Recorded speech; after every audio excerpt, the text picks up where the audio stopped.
La densité de l'air froid confère au pilotage hivernal l'avantage d'un vol en douceur. Malheureusement, le temps froid qui rend l'air si calme pose une foule de défis aux pilotes de l'aviation récréative. On ne peut trop insister sur l'importance d'une vérification pré-vol minutieuse, même si cela signifie généralement passer plus de temps dehors soumis aux éléments. Habillez-vous aussi chaudement qu'il le faut et consacrez-y le temps requis. La façon de s'assurer que son aéronef est toujours prêt à voler, c'est de le tenir bien maintenu. Demandez à votre AME de vérifier le système de chauffage de l'habitacle avant l'arrivée du froid. Des fissures dans le système de chauffage peuvent entraîner une infiltration de monoxyde de carbone dans la cabine et comme celui-ci est inodore, cela peut affecter la sécurité des gens.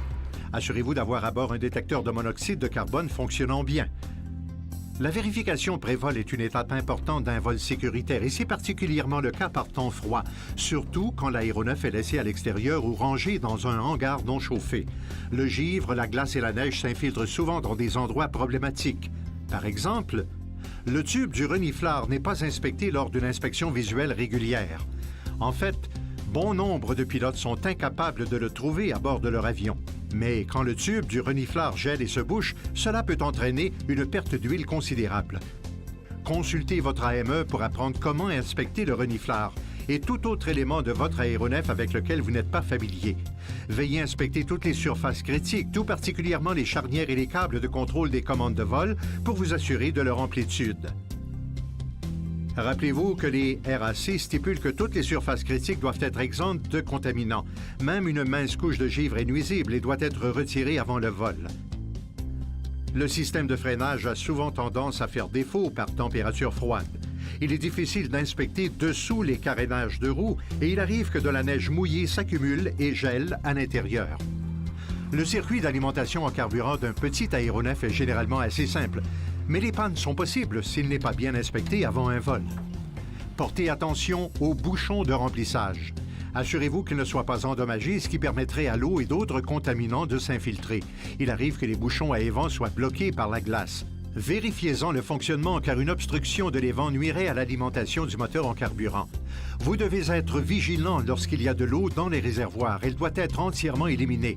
Même une quantité minime d'eau gelée dans une conduite peut complètement couper l'alimentation en carburant du moteur. Finalement, ne tentez pas de démarrer un moteur imprégné de froid.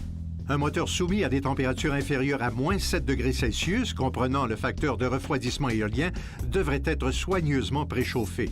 Consultez votre manuel d'utilisation de l'aéronef pour obtenir des recommandations spécifiques.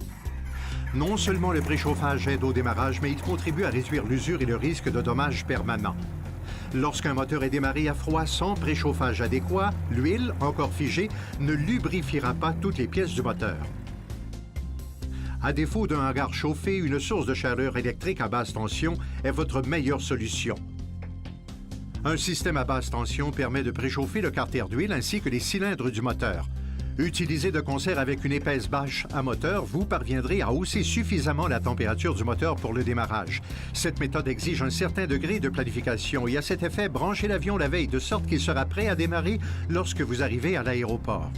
Une autre solution consiste à utiliser une source de chaleur auxiliaire à éventail. Cette méthode de préchauffage est parfois problématique car le moteur n'est souvent que superficiellement réchauffé. Assurez-vous de ne pas seulement réchauffer les cylindres. Dirigez la chaleur vers le carter d'huile, les conduites ainsi que les cylindres. Une application superficielle de chaleur risque d'endommager le moteur.